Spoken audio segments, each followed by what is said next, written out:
गीता में कहा गया है कि हर व्यक्ति को कर्म में विश्वास करना चाहिए, क्योंकि ये जगत ही कर्मलोक है। कर्म आपके हाथ में है, परिणाम नहीं। इसलिए कर्म पर ध्यान लगाएं। कर्म के अनुरूप परिणाम तय है। भगवान कृष्ण कहते हैं कि इंसान हर वक्त अपनी कामनाओं और इच्छाओं में डूबा रहता है और यही उसके सभी दुखों का कारण है। अगर वो इससे मुक्त होकर अपना कर्तव्य निभाए तभी उसका जीवन सार्थक होगा। गीता में श्री कृष्ण ने कहा है कि शांत चित्त में भगवान का वास है। जब मनुष्य पर क्रोध छाता है तो उसकी बुद्धि सही निर्णय नहीं ले पाती।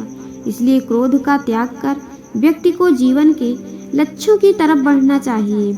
भगवान कृष्ण व्यक्ति को हर परिस्थितियों में एक सा रहने की सीख देते हैं।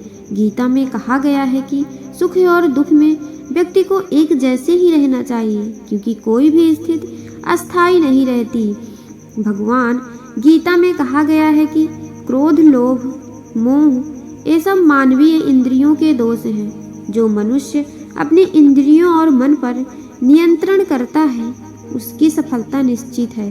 क्रोध से भ्रम पैदा होता है, भ्रम से बुद्धि व्यग्र होती है। जब बुद्धि व्यग्र होती है तब नर्क नष्ट हो जाता है। जब तर्क नष्ट हो जाता है तब व्यक्ति का पतन हो जाता है।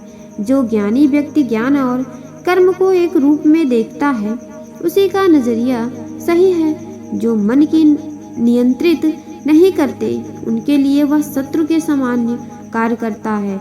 आत्मज्ञान की तलवार से काटकर अपने हृदय से अज्ञान के संदेह को अलग कर दो। अनुशासित रहो और उठो। मनुष्य अपने विश्वास से निर्मित होता है। जैसा वो विश्वास करता है वो वैसा बन जाता है। इस जीवन में न कुछ खोता है न कुछ व्यर्थ होता है। मन अशांत है और उसे नियंत्रित करना कठिन है, लेकिन अभ्यास से इसे वश में किया जा सकता है। व्यक्ति जो चाहे बन सकता है यदि वह विश्वास के साथ इच्छित वस्तु पर लगातार चिंतन करे। आप प्राकृतिक कर्म बहुत तनाव पैदा करता है, इसलिए प्राकृतिक कर्म करें।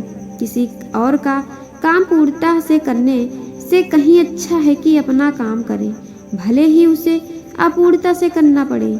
जो कार्य में निष्क्रियता और निष्क्रियता में कार्य देखता है वह एक बुद्धिमान व्यक्ति है। जब वो अपने कार्य में आनंद खोज लेते हैं तब वो पूर्णता को प्राप्त करते हैं। आनंद मनुष्य के भीतर ही निवास करता है, परंतु मनुष्य से स्त्री में, घर में, बाहरी सुखों में खोज रहा है। श्री कृष्ण कहते हैं भगवान की उपासना केवल शरीर से नहीं बल्कि मन से करनी चाहिए। भगवान का बंधन उन्हें प्रेम बंधन में बांधता है। मनुष्य की वासना ही उसके पुनर्जन्म का कारण होती है।